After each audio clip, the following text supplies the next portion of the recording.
The following video is brought to you by the guys at the Wrecking and Racing Podcast, a NASCAR podcast made by the fans for the fans. Check them out at www.wreckingandracing.com, facebook.com/wreckingandracing, and Twitter at Wrecking and Racing. Hello again, ladies and gentlemen, Saka here, and welcome back to another episode of NASCAR Racing 2003 season, the 2019 mod. And we are here at the flat Magic Mile of New Hampshire, and Brandon is on the pole in that number 27 wreckingandracing.com podcast Toyota. Right behind us we have Jimmy Johnson and Brad Keselowski. Outside pole is looking much better than we were at Kentucky. We have 30 laps here at the flat track to get things done. We'll see what kind of start we have. Green flag is in the air. We can't beat Brandon across the line, but there we go, and we both got an amazing hole shot. Oh, into Brandon just a little bit on the start. Not bad. Washing up. We could drive off. Luckily, we got the jump on those guys, so they won't be able to get back to our rear bumper here. But Brandon gets the lead down the backstretch. We can look to the inside, see if we can outbrake him here. We want to be right there next to the dotted line. The track has a little bit of progressive banking, so if you are on the absolute bottom, you don't have as much banking as you do in the middle. So we want to roll the middle as much as we can. We will lead that lap, and Brandon will settle in second, and the battle is on behind him. He's right on our back bumper here. We will have to pit, but we can go about 5 laps and then be within our window. So if there is an early yellow flag, we can get on pit road and try not to abuse the tires. So that will be our pit strategy for the day. Just take care of our stuff as long as we can and see what happens here. Jimmy Johnson riding in third, another lap down and another lap led for us. Brandon has a lot more laps led this year than I do, washed up. In turn 1, he looks to the inside, and Jimmy Johnson is now right there with Brad Keselowski. So Jimmy Johnson looking to the inside of us. We won't push the issue too awful bad.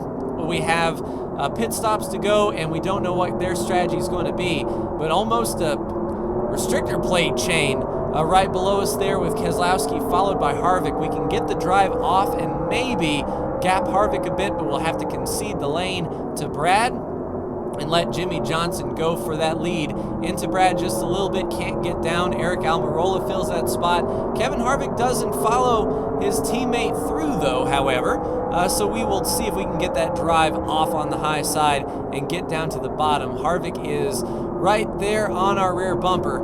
If we get on the brakes a bit too enthusiastically, I think Harvick may lay the bumper to us, so we have to sort of keep our eyes in the mirror and see what happens here. Jimmy Johnson not laying off of Brandon, looking to his inside. Good battle for the lead here, and a nice congested battle for the top 10. We can get down now. Eric Almirola completes that pass.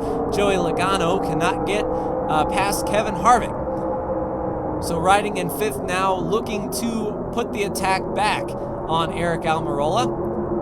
We don't want to lose sight of Brandon for sure. We want to stay within eyesight of him, so if there is a mistake, we can capitalize. Speaking of capitalize, there goes Jimmy Johnson to the inside of Brandon, looking for that lead. Looks like Jimmy will complete that pass off of turn 2. Brandon will be running in 2nd place now, so Brandon isn't too far ahead of us. Looks like Brad Keselowski also going to the inside of Brandon. I don't know if he started to overdrive or if he got into one of the drivers a little bit, but losing a few spots. Brandon fighting back on the high side, however. Brad has not completed that pass.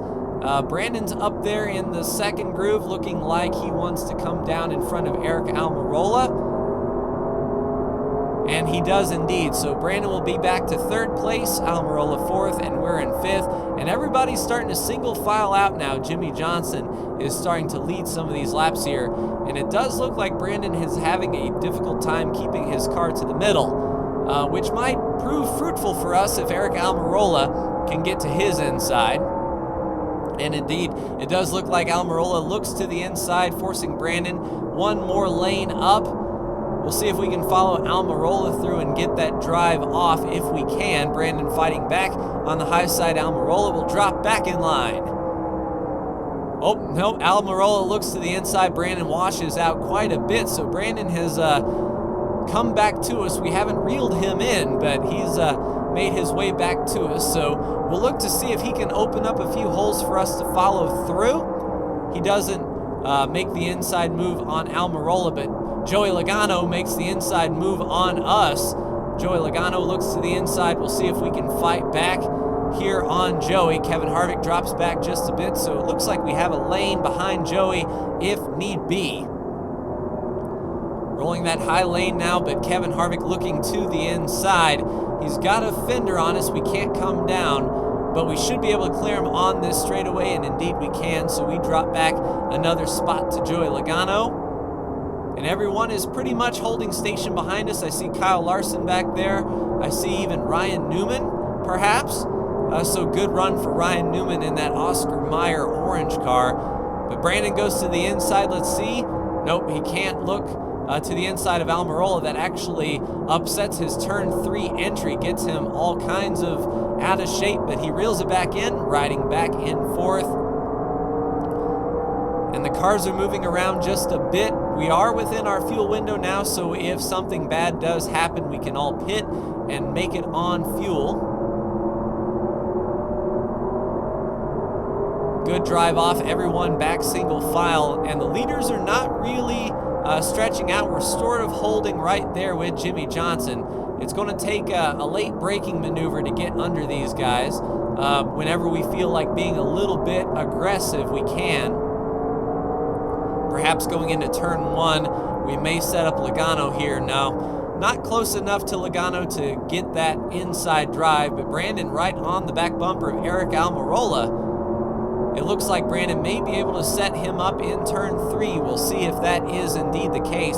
We actually lost a bit to Joey Logano there. Brandon washes out just a bit offline, gets back to the inside. We're trying to use that split progressive banking to de-wedge the car. If the car is starting to push, we can put our left sides on that lower banking down there and get the car to rotate just a little bit better. It really just comes down to if we want a diamond. Oh, Brandon into Almirola hard. Brandon around. We'll get around Logano coming to the caution. Looking to the grass. I didn't see Brandon down there. I don't think he has much damage though. But he's going to have to work his way up through the field or do some interesting pit strategy here. But we will take the caution in 3rd, and I will be right back with you.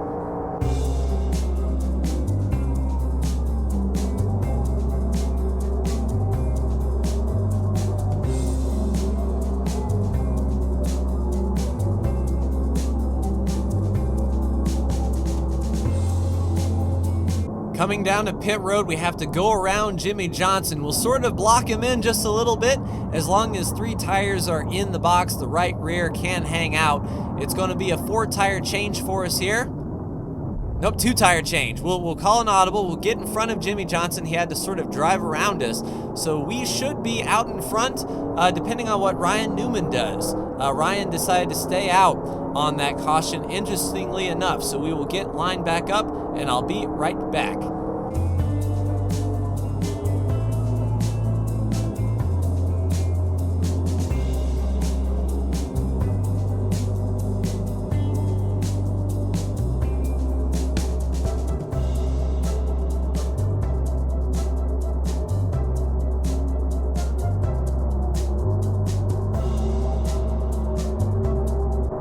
Pace car is off, coming back to green. Ryan Newman will lead the field down. Brandon decided to not pit. It doesn't look like he has a whole lot of damage, so he's on the fuel-saving mode. Around we go, around Ryan Newman. Maybe Newman will choke up Jimmy Johnson there. So Brandon on the same tires he started this race with. We've got fresh right sides, and everyone behind us has tires as well, aside from Ryan Newman. So an interesting strategy to stay out. Ryan led a couple laps there.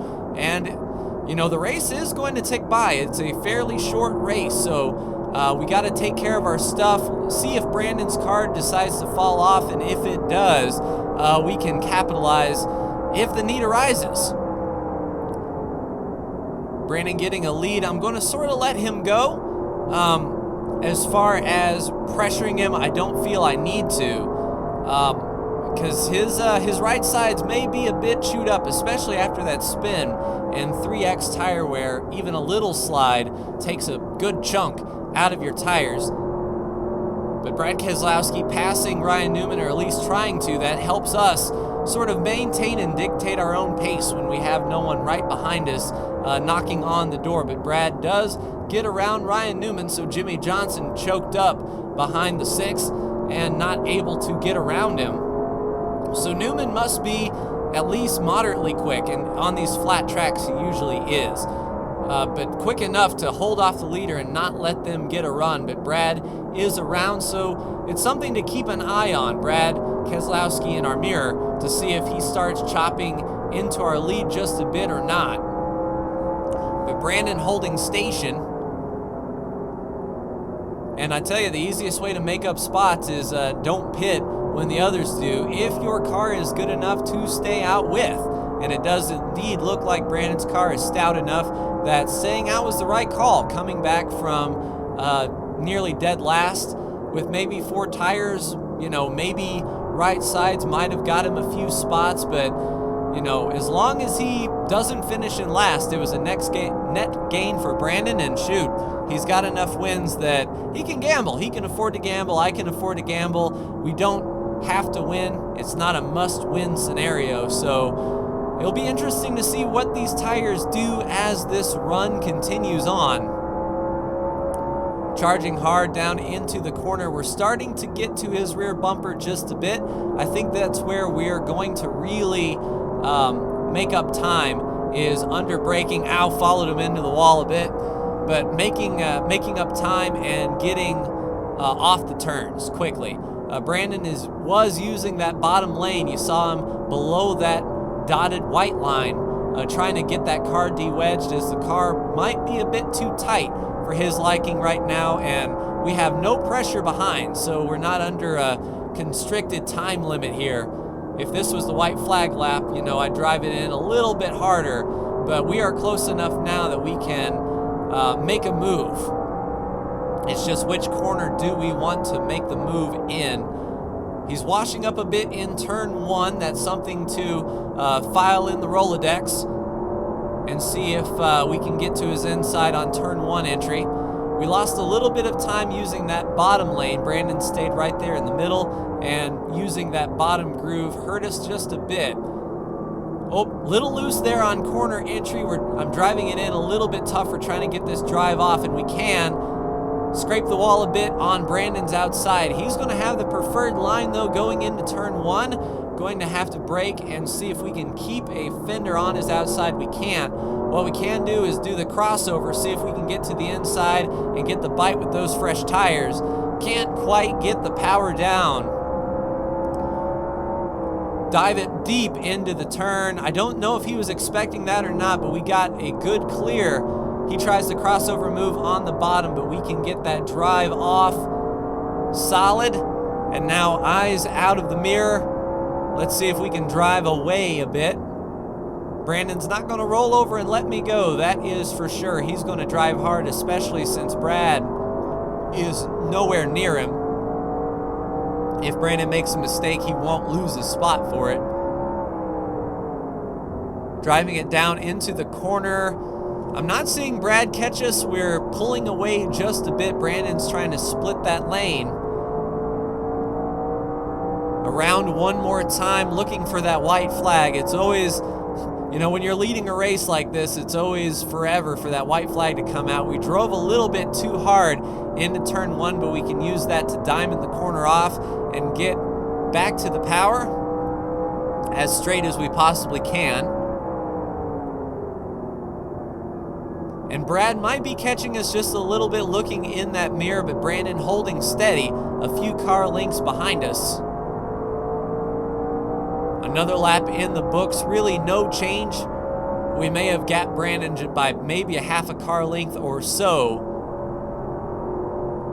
As long as we don't make a mistake, I think we can do it, but you know me, and after the week I had at Kentucky, a mistake is certainly possible. Certainly possible indeed. Good turn 3 entry for us, and I don't think Brad caught us any. That last lap, Brandon holding steady. You know, he's right there. If we wash up or if we get a little loose and have to get out of the gas, Brandon will be right there to pass. So the race certainly isn't over by any stretch of the imagination.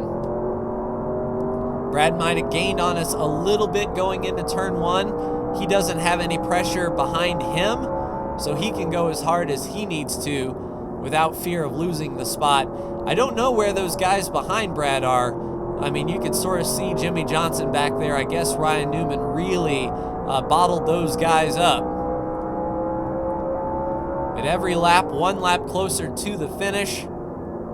And we haven't left Brandon as much as new tires would think. I think my tires have equalized out now to the point where the good is gone. We're pretty much on the exact same tire now. If Brandon was taking care of his tires in the early part of this race, we might be dead even on tire wear. But I think they're just a little bit worn, but white flag is in the air. One more lap to go to begin lap 30. No mistakes. We drive it in just a little bit hard. Brandon washes up. He really went for that turn 1 to try to make it stick. We'll see if we can get a clean turn 3 and 4. Hard on the brakes here. Don't wash out. Hit that dotted white line as much as we can. Brandon washes up a bit, driving hard. And we are going to get off the corner and win number 7 for us here at New Hampshire. Way to go. The 2 tires paid off, but how about Brandon staying out after spinning to come home second with really no, ill will or no ill loss. But that heavy right side damage for Brandon there. Let's take a look at the top 10 and see how they finished. Myself in the lead, Brandon in second. Looking back to Brad Keselowski in third. 34th, 35th. Looks like Paul Menard might have pitted with 1 lap to go. That wasn't smart. Truex Jr. with a 35th. That's going to hurt. Jimmy Johnson in 4th. Kevin Harvick 5th. Denny Hamlin 6th. Kurt Busch 7th. 8th place, Joey Logano. Kyle Busch 9th. And rounding out your top 10, Ricky Stenhouse Jr. There was 1 yellow flag. Let's go ahead and take a look at it. It was Brandon getting right on the back bumper of Eric Almirola. So we can see when Brandon was right next to Eric, it was fairly early, I assume. Here we go to start lap 13. So there goes Brandon to the outside of Almirola, tries to get good bite. He gets on the gas, gets to the inside, and just a light touch. And Brandon lost it. If Brandon could keep that car under him, I think Brandon would have gotten 2 tires and been a force. But how about Brandon keeping it off the wall? He stays out, and the rest is history. Let's take a look at the standings after New Hampshire. Brandon is still your wins leader with 8. I've moved up to 7 wins. Almirola, Harvick, Keselowski, Busch, and Blaney with 1 win apiece. Kyle Larson stretches it out to 119. 3 races ahead. Solid. Jimmy Johnson almost 2 full races ahead. Stenhouse 1 race ahead. Why not? But look at that. Alex Bowman is your cutoff driver. William Byron only 2 to the good. Martin Truex Jr. only 14 to the good. Menard 1 point back. Chase Elliott 3 points back. And Kyle Busch climbing up into the top 20. 22 points back. Daniel Suarez 23. And we head to the Tricky Triangle once again next week for Pocono, ladies and gentlemen. But that will do it for me. Like, share, and subscribe if you are so bold. Thank you so much for tuning in. And I'll see you next week for Pocono. Take care.